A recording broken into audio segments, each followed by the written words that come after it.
No, no, no, no, no, no. Element, we're doing this. Ignore that. But while this is going on, pray for me that I win this little competition. Pick spray or choices this app is having is if you read the most chapters, you get all the diamonds. So let's pray I end up in the first place. Cause then I can quickly finish. The fuck I need to finish. Yeah, just I can upload more chapters.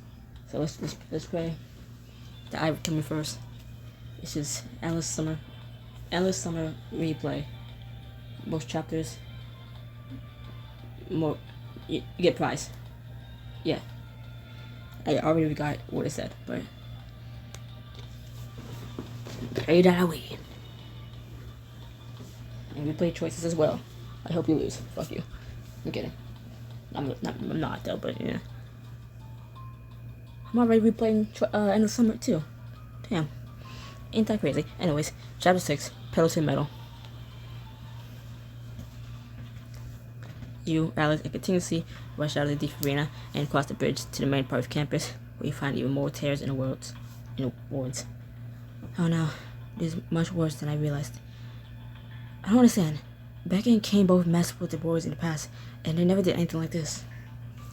The magic power in them is unraveling. They're completely unstable. You watch as a panther-like creature leaps to one of the tiers with an angry hiss, while wild magic sweeps Amy off her feet and yanks her toward the greenhouse. It's always Amy. Oh my god. We have to do something. 4 more people get hurt. Can't deal with all these tears alone, Elijah. That doesn't mean we can't help. If the wards are not resealed, they will fully collapse, and the magical recoil could destroy the entire campus. Across the quad, see Dean Swan and your other professors all working to try and reseal the wards. England, get as many students as you can to safety. Then see if you can stabilize the Hall of Mirrors. Contos and I will stay here and try to reseal these wards. Yes, ma'am. But Professor England rushes inside. Your friends burst out of the door, heading straight for you. Elijah, Alice, what the hell's going on? The trees are all panicking. Did someone sabotage the woods? Not intentionally. The woods here are supposed to be maintained by the High Tund, but since there isn't one. So what? They're just gonna keep going haywire like this until the competition's over? There must be something that can be done. Dean Swan stops her casting as she notices the group of you standing by a statue and rushes to your side. None of you can be out here. It's dangerous. You're back inside at once and allow us to handle this. No, Elijah and Atlas will remain here. What? Why? Eternity continuously has returned to the normal, stoic self despite the panic they showed mere minutes ago. Time is of the essence, and resealing the woods will go far faster if there are more people working to repair them. Therefore, I'll make this your next challenge. Absolutely not. I can't allow... I have made my decision. Whoever best helps to this situation will be the winner. The woods are actually quite a fitting choice for the medal challenge, even if it wasn't what I originally intended. You can't be serious. She tilts her head to the side, curious. Have I done something to imply that I was not serious? I just mean, the campus isn't a crisis right now. This isn't the time for a challenge. It's actually the perfect time. If you are chosen as the next High Tund, you have to deal with crises such as this. This gives me the opportunity to see how you perform in them. And what about the rest of us? Are you supposed to just go back inside and leave Elijah and Atlas to handle this alone? Because that's not happening.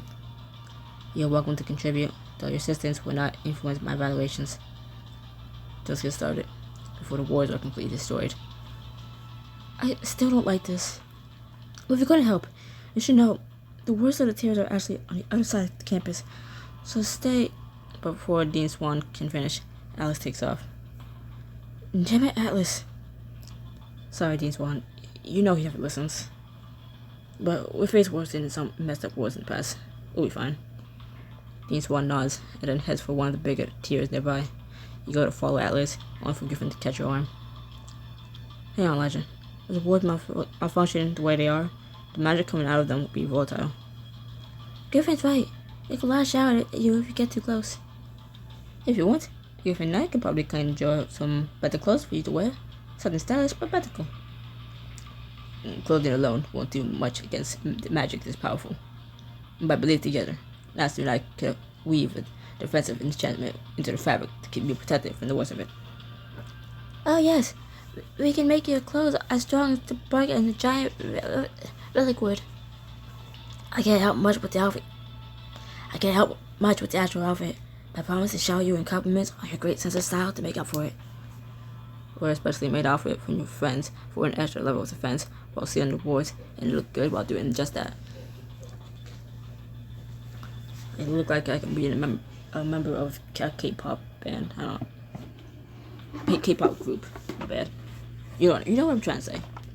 Like, I can fit right in a K-pop group. Okay. Thank you.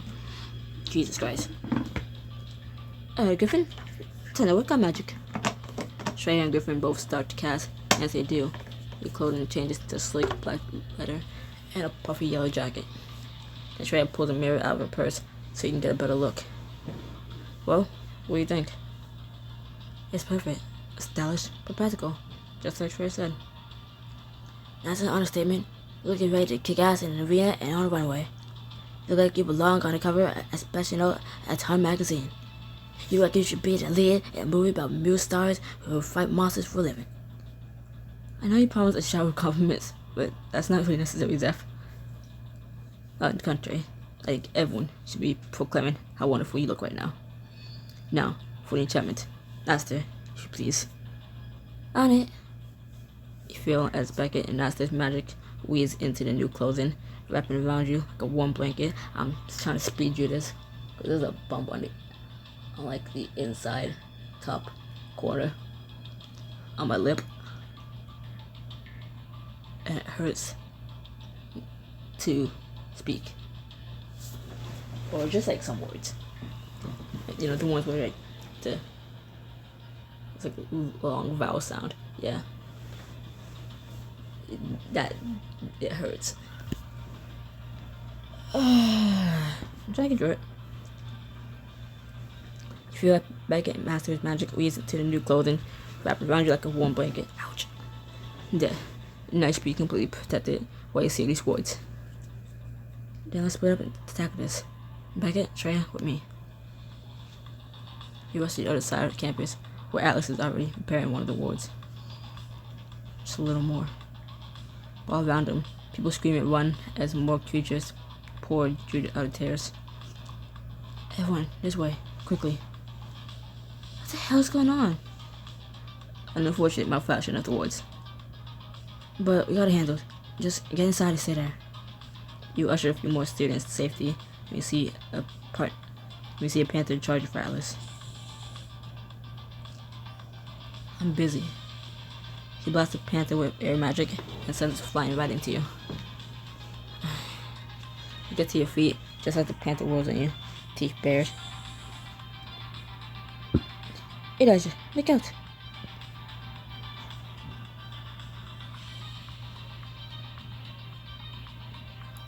I can't remember these spells off the top of my head. Take this.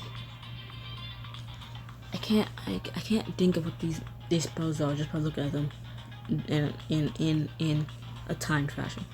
You hurl a fireball right at the panther, only for it to leap through it at you. But just as the creature is about to slam into you, your outfit flirt magical energy sends a beach flying.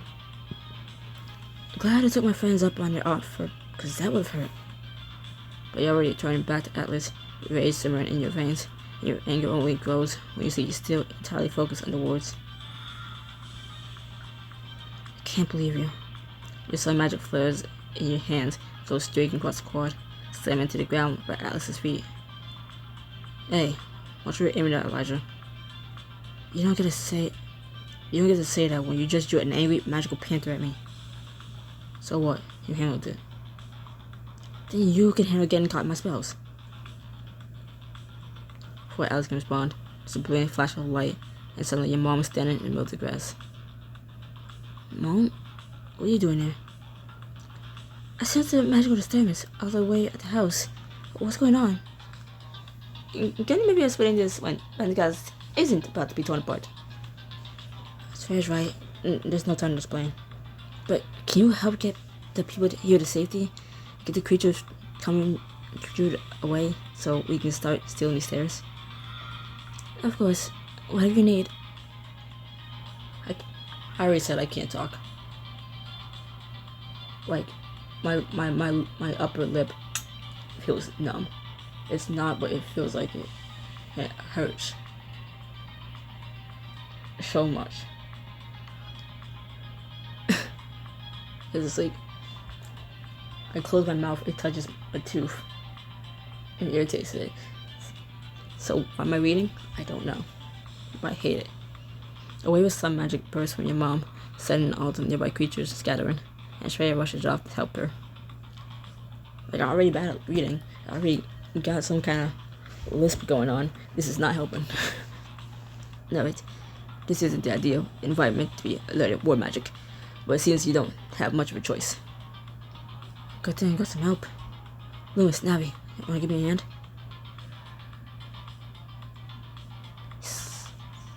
Lewis and Navi appear at your side, ready and eager to help. Let's do this. When creating a word, you want to imagine a strong but flexible barrier as your channel. But since, in this case, we're repairing one, imagine building a fallen brick wall or stitch up a tear in your clothing. Sounds easy enough. Word magic is anything but easy. But Loomis and Navi are already channeling the magic into you, and you direct it into the nearest tear. Oh. Did you forget who I am, Beckett? You watch as the tear gradually goes smaller and smaller until it disappears entirely. And did it. Then a massive surge of magic blasts out of place the tear just was. There. Huh. Just before it hits Loomis and Navi, they disappear in a poof, going back to the ether. Then, thankfully, the magic woven into your clothes flares up to meet it, absorbing the impact. I'm so glad you're walking with me to wait for you to make this outfit. Cause that looks like it would've hurt. Just then, Shreya shouts to you from across the quad. Elijah, we got the situation over here. You'll help with that. I'll keep working on the wards over here. You race over to Shreya, where you find her looking at a dozen winged squirrels who are running in circles around a confused looking woman. Where am I? What are these things? Where do all the flying squirrels come from? On the terrace? I'm more worried about her. She's clearly tuneless. We got to get her out of here and not show too much magic in the process. You turn to see Alice nearby, forehead creased with concentration, seeing us together in another ward. Alice, went down there. Could you give us a hand with this? But he ignores you. Guess that's a no.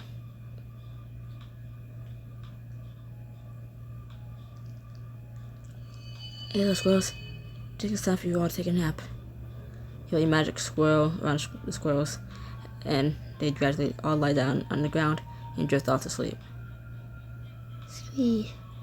The woman stares at you with wide eyes. How'd you do that? I'm a squirrel whisperer. At your side, Shreya laughs. Not as subtle as I'd liked, but it worked. I'm so confused. Why am I not walking home from work? The next I was standing in the middle of the school. You just took a wrong turn. Head back. You head right back that way. You're good where you need to go.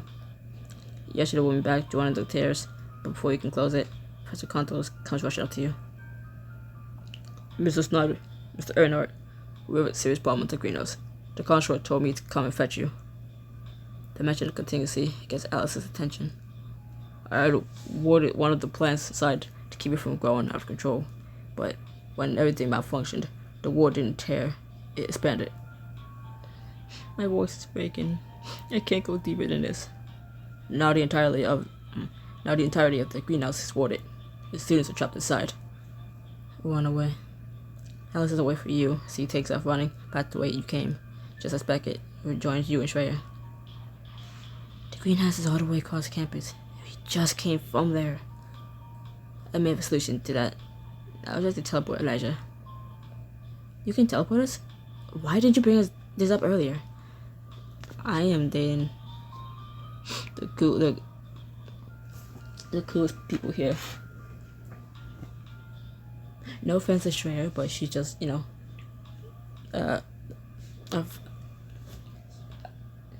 she's just a fire at what good fashion sense. Runs a spa or whatever. I don't care about clothes. I don't care about spa. I don't. What is whatever. Griffin. Just care about deep and disasters and stuff. Like, okay. I don't care if you're a deep champion or whatever. Side note, this is a slight tangent. It's not like I read every book here, but the ones I have read that have a black character as a love interest, they all have the same, same thing. Like, the fuck's name? Caleb from High School Story. Is what the fuck you call it? Gold. It's like a quarterback, I think. I don't know. He plays like all sports. He's a sports guy, That's like, he's a golden football player, basketball player, baseball, It's just like, oh, okay, cool. Golden boy here. Like, whatever. And then Sean from Endless Summer, he's a star quarterback. Like, I don't care. I really don't care. And then now in Griffin, he's like captain of Deef team, which Deef is just flag football. Football is still a sport. And what do all three of those guys have in common? They're black with basically the same haircut. And it's like, oh my god. Not every black guy is an athlete, Pixelberry. Jesus. And I don't care how many times you hype them up about how good they are at whatever sport they play, or sports they play, like Caleb. I don't give a fuck, and I do not want them. I would never romance them. I do not care. I do not care when there's so many better options in each book. Like, in this book, I would take Shreya over Griffin. Aster over Griffin. Obviously, Beckett over Griffin. And, Ella Summer, I'll take Jake over Sean. I'll take Quinn over Sean. Estella over Sean. Other names I can't remember over Sean. High School Story, I'll take Maria. Well, I did take Maria over Caleb. I'll take Emma over Caleb. I'll take Aiden over Caleb. I'll take Michael over Caleb. I don't give a fuck about these niggas. They all look basic, and they all do only one thing. They only care about one thing. They're all like the team leader. They're always one putting everyone else first, and they're always one of the guys that plays sports. Like, you don't know what the fuck I'm talking about. I will show you. Like, right now. Well, you can see his name. This is Sean. Endless Summer. Look at him. Okay. This is Caleb. Almost same haircut, almost same face, just like less cartoony, right? They all look basically the same. Like, come on. While I was loading, you see what I'm talking about? All of them look the same. All of them have to be a fucking leader. They're all star athletes in their whatever sport or sports they play. Always value friendship, and always put everyone else before themselves, and don't think about themselves. Like, they think about themselves last, because they're not top priority to themselves. It's like, oh my god, this character trope is annoying, redundant. and just annoying. But it's like, why do they all look just basically the same? Like, come on. Really? Really? Anyways, unfortunately, in this type of teleportation only allows one individual to travel, and I've already overextended my magic dealing with the wards. With the wards here. Like, I had to go on that quick little rant just then, but like, oh, look, same. I think I started off saying I'm dating the coolest person in this book. I know he's a big nerd and shit, but like, he studies advanced magic and can do stuff someone in our like grade level shouldn't be able to do, because he studied magic that was supposed to be harder and out of his curriculum for the year, as for first year. But like, and he just casually goes, "Oh, so yeah, I can teleport." Like, why did you fucking bring this up like so much sooner? Like, a couple books ago, chapters ago. Like, what? Come on, man.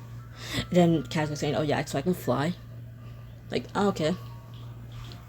Shrey, what can you do? Catch a big old fireball? Oh, Griffin, what can you do? Draw a big old rock? Oh, he asked her, "What can you do? Talk to trees?" Cool. Like, come on. Stop playing with me. It seems like you still have plenty of magic. I'd be more than happy to walk you through the steps. And then you can get to the greenhouse in an instant. And with how busy you always are, I'm sure it'll come in handy later too. Learning teleport spell to quickly get to the greenhouse, help more people, and impress consistency. Yeah. Ooh, that's cool. I can tattoo with that. Alright. Oh, you do that? I'm going to see who else needs help over here. As Shreya takes off, Becca steps up beside you. Teleportation is a combination of earth and metal. You need to begin by imagining the place you want to go as you channel your earth magic. Map out every detail with your senses. What it looks like, how it smells, how the ground feels beneath your feet. Imagine it. Okay. Got an image of the greenhouse in my mind. Now what? Now comes the tricky part. You need to use your metal magic to cut a tear in reality. You're gonna need to give me a little more guidance in that, Beckett. Think of it like making a doorway or a tunnel. Get nothing here to where you want to go. If I had to visualize the place I have to go to get there, I can never teleport. Cause I can't do that. That makes much more sense. Let's hope this works. You send your metal magic as though you're carving a path from where you stand to the greenhouse. Ouch. In a flash of brilliant light, you're suddenly transported right outside of it. Ha! I did it! But your salvation is short-lived as you see a massive owlbear charging the dorms. At the same time, a few students near the bridge are being dragged to one of the tears. Help!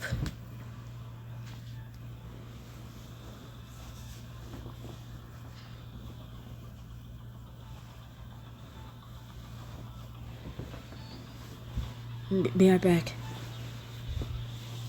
Focus your magic once again. Teleport yourself to the other side of the quad.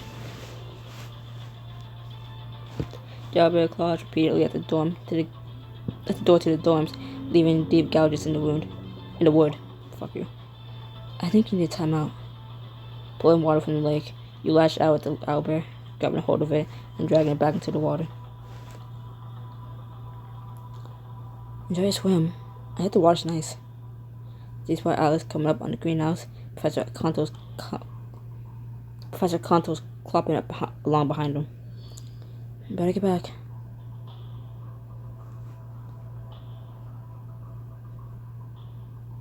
Okay, the bottom three, I like them. They're cool. You teleport back to the greenhouse, arriving just before Atlas and Professor Kantos do. How'd you get here before us? Just a new little trick I picked up. It's only then that you notice the opaque bubble that has surrounded the building. This is the ward I told you about. It's keeping everything on the side of the stairs, which unfortunately means that you can't just go in and fix it. Serious. To rescue the students, I'll need to move the whole thing. Once I do that, the plants inside will be free to grow. We'll get everyone out of there safely, Professor. I promise. But you two aren't doing it alone. Nah, we can help anyway. I turned to see Griffin, Zeph, and asked her, hurrying over. Especially since I might be able to calm this plant down without a fight. Oh, not counting that, Mr. Yu. It is an extremely aggressive variety of flora. So we get in, the students out, so do the plant. Yes, and I'll be ready to place a new ward on it as soon as you're secured it. Let's do this. Contos nods, raises his hands, and the bubble abruptly pops, and you are watching inside. The vines cover nearly every inch of the floor, twisted in a reason, all coming from the potted plant on the other side of the building. Ew, get your tongue away. Okay, Contos wasn't kidding about it being aggressive. His tendrils wrap around each of the students, slowly constricting them, even as they seem to come out of some sort of daze. What happened? It was grabbing me. Don't worry, we're gonna get you out of here. Alice, But your brother is already charging across the greenhouse, fire building between his fingertips. You're going back in your bubble. Alice launches the fireball right at the creature, burning you on his leaves. Then it strikes back with spine-covered tendrils.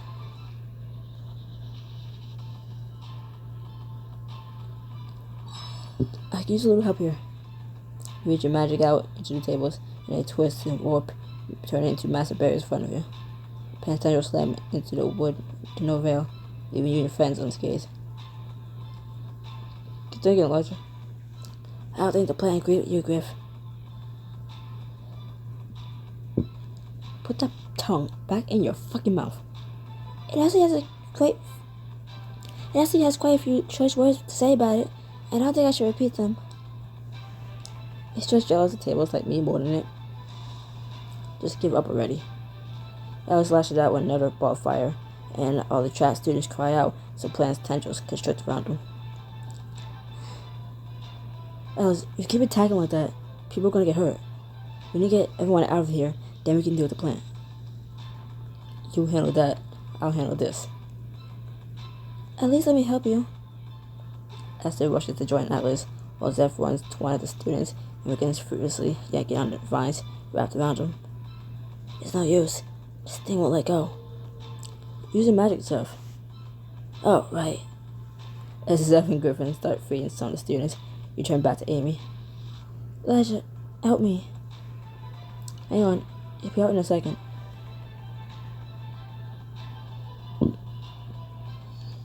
Drop her. You use your metal magic to slice clean through the vine wrapped around Amy. His other tendrils trash, but with the one cut off, nothing you can do as Amy pushes the pieces off herself. Oh God, thank you. I thought that thing was gonna squeeze me to death. Not on my watch. As Zeph and Griffin get Amy and the other students out the greenhouse, you rush over to the plant as Alice hits it with attack after attack. Please, Alice, just let me try talking to it. Conto said to subdue it, so that's what I'm doing. But that's not the only way to do that. Alice, maybe Alice right. Why don't we... Alice lashes out again with fire. Plant thrashes before his vines fall to the ground, and his leaves start to fall off. Okay, I think we have to, dude. You'll get Contos. But Alice has already raised his hands for another strike, magic growing in them. One more should do it. No! I have to stop him.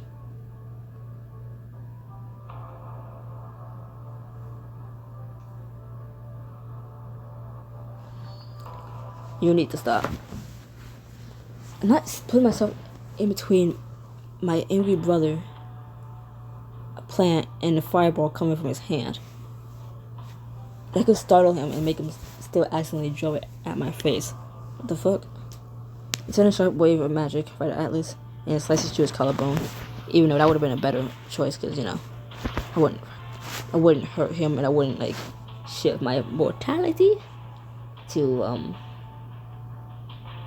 the bad one. I don't know. Yeah. Oh, I'm shifting my mortality to what?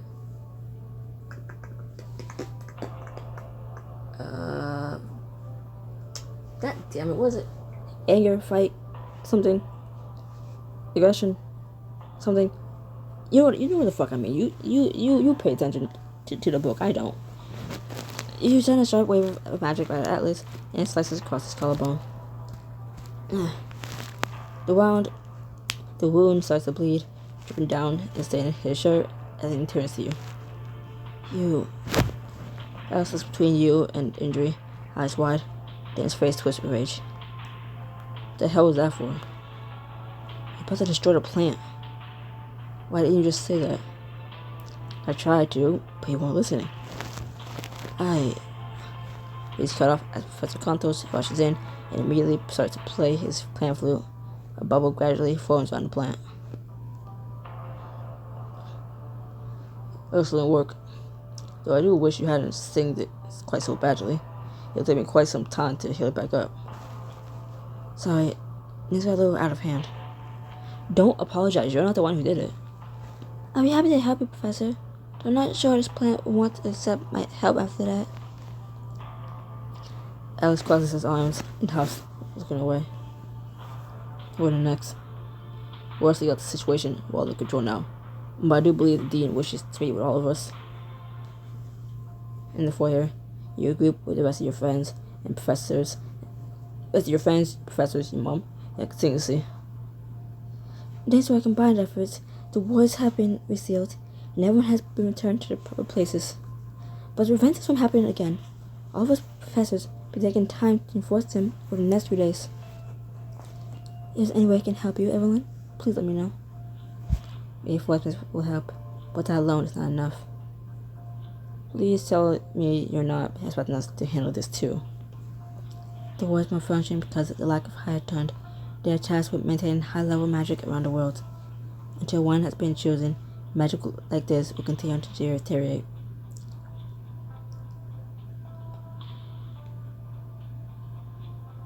It means it's happening again. It's not a matter of could, it's a matter of when.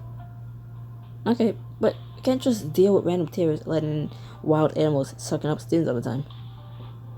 It sounds like we need to speed up this competition so we can get a new high turned as soon as possible. My thinking as well, Atlas. I intend to move up to the next challenge, but I shall still give you time to recover from this one. First, though, congratulations are in order. Continuously turns to you. Elijah, you're the winner of today's rather impromptu challenge. I didn't expect that. He hardly sealed any words though. Oh my god, I also learned a metal spell. Half metal spell. From Beckett. The earth and the metal to teleport. And for the plant, I unintentionally used metal magic to slice the lines. And even though it wasn't directly helping seal the wards, it was me showing my best of how I can handle this situation. And I resolved it better and more efficiently than Atlas just drawing fireball, like he had a Pitbull song with said name on repeat. Fireball. Oh, shut up. So like Atlas just said, he hardly sealed any words though. I think it's because I showed that I could, help the situation. I got the others, helping me. I did it efficiently. I helped people rather than just focusing on just the tear like he did, or just focusing on he focused on the tear instead of trying to help us with the student the tuneless person, throwing fireballs at the plant instead of trying to get the students out. You know. Perhaps, but the challenge was not about sealing these. But the challenge was not about sealing wars alone. It was about handling this crisis, which he did not do at all.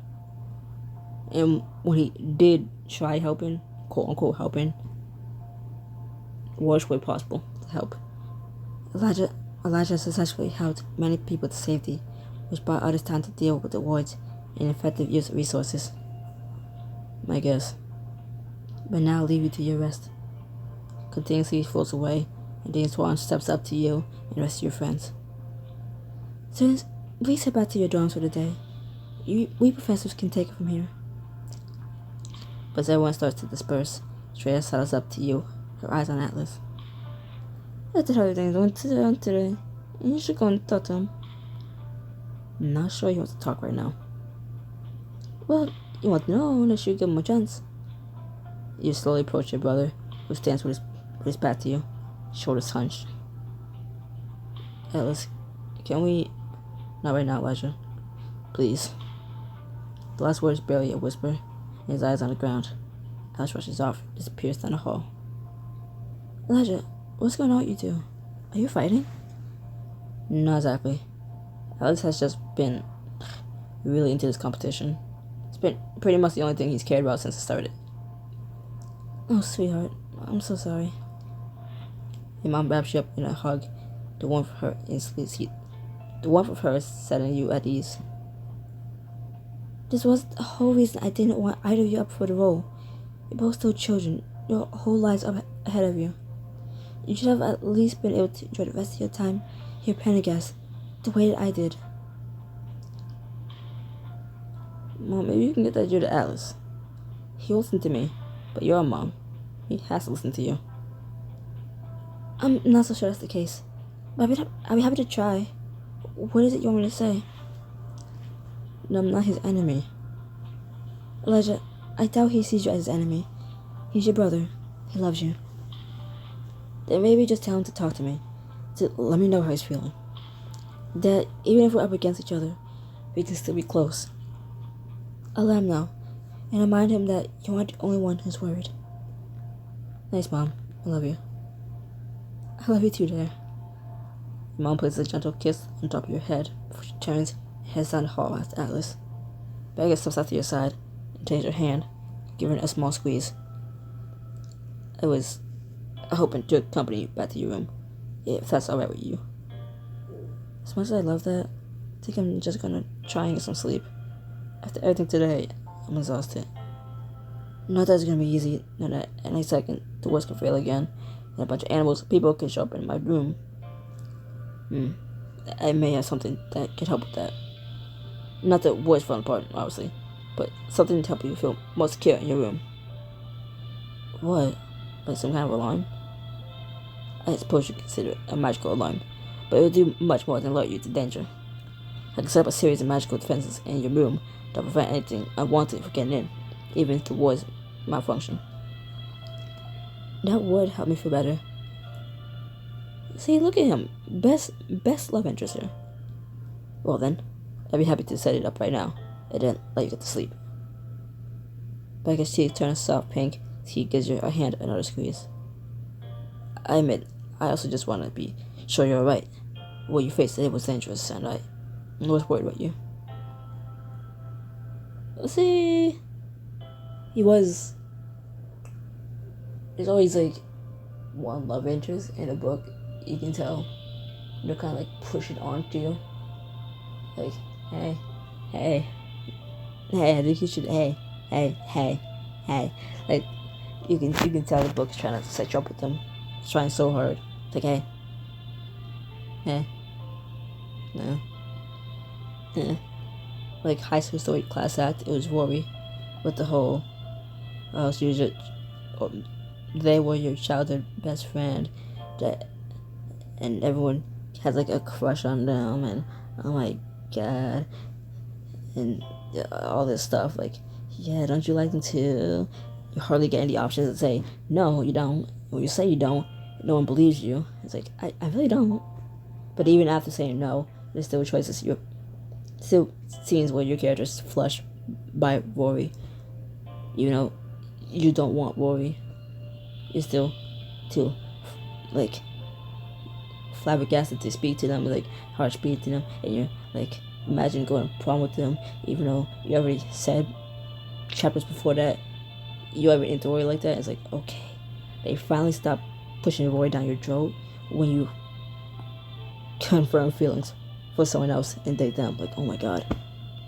Let Beckett set up defenses around your door for a chance to talk about your stress and share romantic moment with him.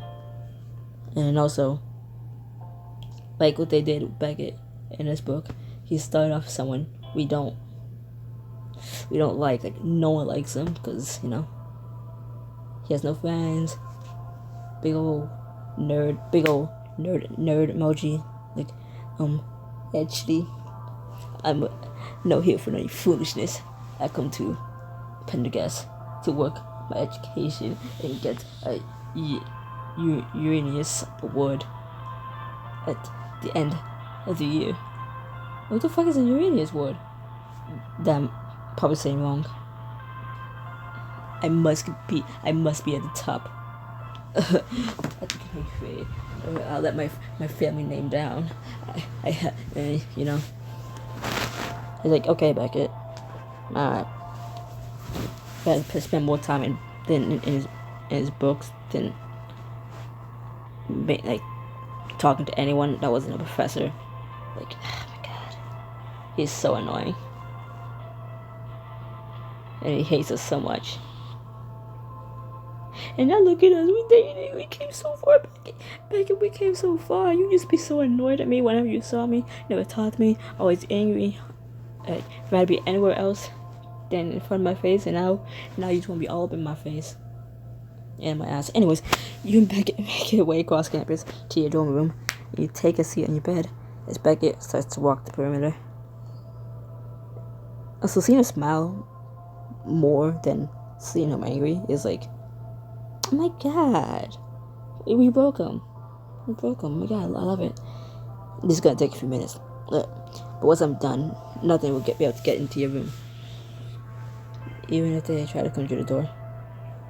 That's the beauty of the fuck. That's the beauty of Mercury code magic. If you want the one to open the door, it won't open until you give express permission. Why doesn't this magic come standard on every dorm? Well, it's not exactly ideal if you would have a medical emergency of some kind.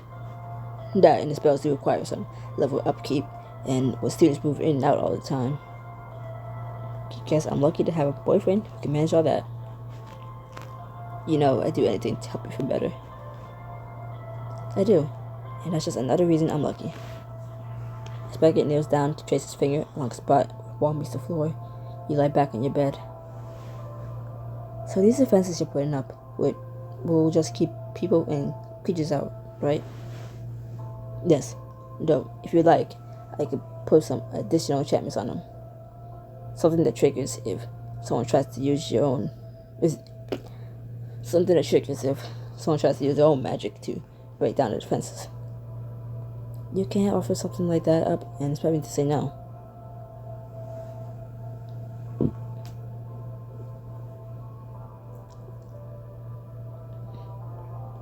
I think that's fearless. That'll be a little tricky, but I should be able to make some kind of poison with magic. The only question is whether to disperse it with thirst or gas. Why not both? ¿Por qué no los dos? Don't want to take a chance of it not working. Obviously not. The whole reason I want to paralyze anyone trying to break in is so I can see who exactly they are. If it's some random animal, that's one thing. But if it's a person, I need to be able to question them. I'm a little concerned about how well you thought this out, but I can't argue with your logic. Beckett claps its hands together, and a strange purple and green fog covers the floor for a moment before disappearing. I have to admit, I was quite impressed with your work on the wards today, Elijah. You stood up, eyes wide. Did you just compliment me?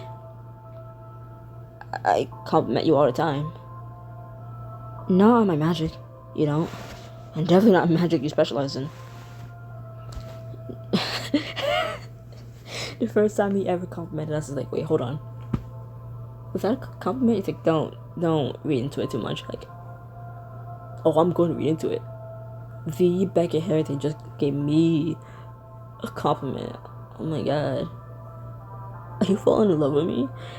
Yes, he was. Yes, he was. Now we're more used to the compliments, but still, it's like, you want something, huh? You want something. You don't just give out a compliment, not like want like that little kiss or something, huh? Yeah, yes, what I thought. Yeah, your ears are turning pink as hell, man. Come over here, kiss me. Not just anyone could repair a board like that without ever working with them before. Honestly, you're almost as good at manipulating them as I am. You're just trying to cheer me up. Well, I appreciate the sentiment. You don't need to downplay your own skills just to make me feel better. I admit I have been trying to cheer you up, but what I said also happens to be true. Your work on magic, your work on the wards today makes my first attempts look like child play. Well, if it helps. Well, it helps that I had a pretty good teacher tell me exactly what to do. Turn my compliment back around on me, I see. I just don't want that big head of yours to shrink. Your brain needs all the space it can get. Spraggett finished casting on one wall. He comes over to join you. He comes over and joins you, sitting on the edge of your bed. It will be remiss of me to learn how to read one day. It would be remiss of me not to ask how you're doing after everything that happened today, especially with the competition getting moved up. I imagine that the pressure on you feels even greater now. The chaos and everything, I haven't had much of a chance to process it. I can't keep doing Becca's voice. My voice is not even fully here. And that's fair. I suppose it did only just happen. There we go, that's better. He wraps his arm around your shoulders, and you gratefully lean into embrace. Like while I'm speaking for Beck, fuck you. While I'm doing his voice, I'm basically holding my breath. I'm holding as much air trapped in my throat as I can, just for it to sound like a little bit nasally, you know. So, but I promise you that once you have processed it, I'll be around to help you in any way I can. And after all, you've been there to help me through my struggles these last couple of years. What else did you do? You struggled with lives, they were special circumstances. What exactly did I do? You mean other than make me fall madly in love with you? I'm assuming whatever I did is part of the reason you fell for me.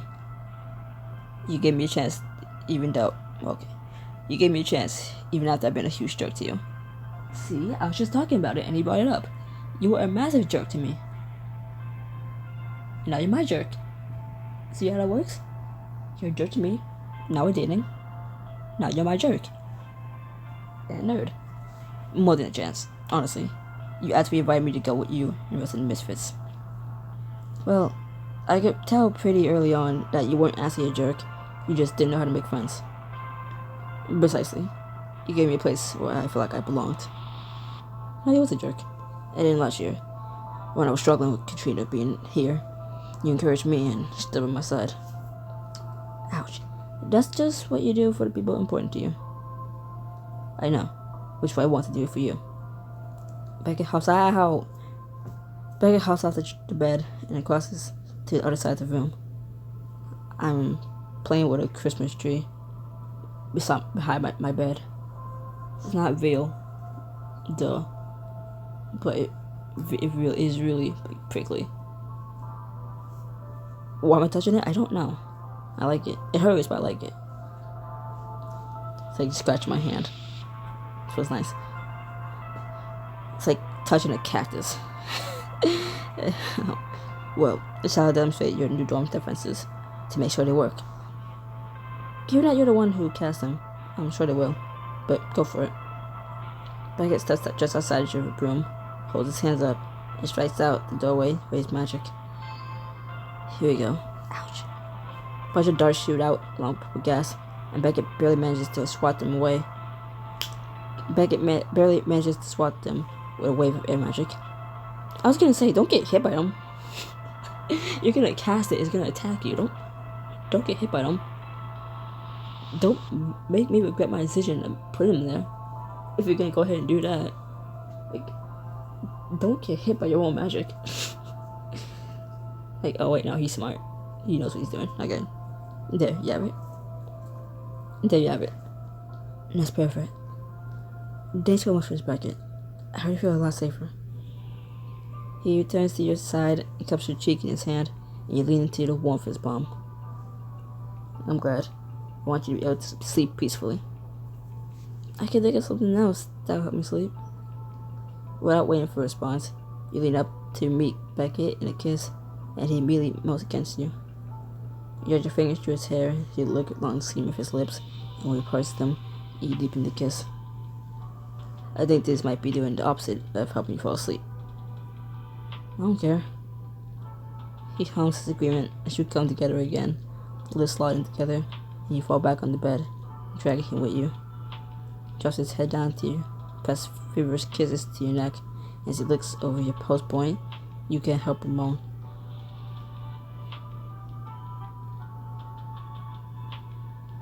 It's not enough.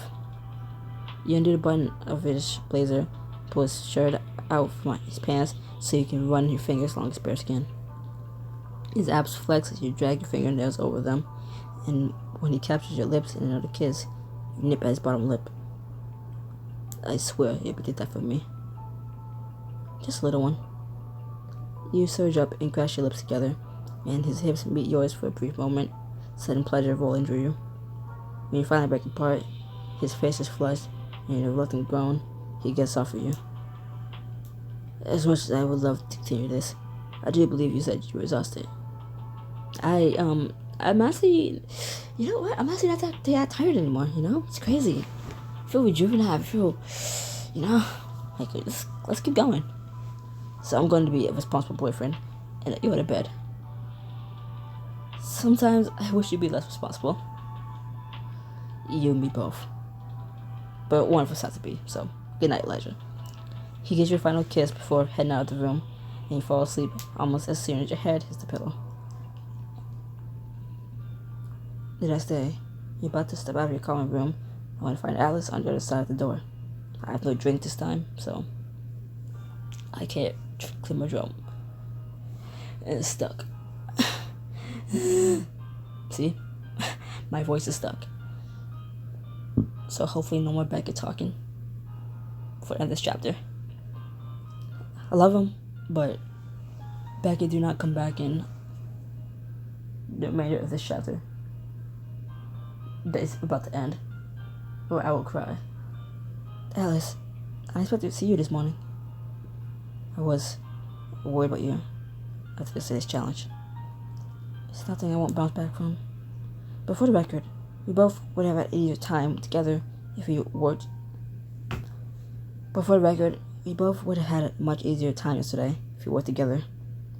I know you want to win the challenge, but didn't mean you had to ignore me when I asked you for help, or that you had to rush in all alone. With a frustrated huff, Alice pitches the bridge of his nose. We can't just work together, Elijah. The whole point of competition is that you're working against each other. I don't get why you can't get that through your head. Because it doesn't have to be like that. By the time the words are out of your mouth, Alice has already turned and marched down the hall, leaving you alone. Well, goodbye.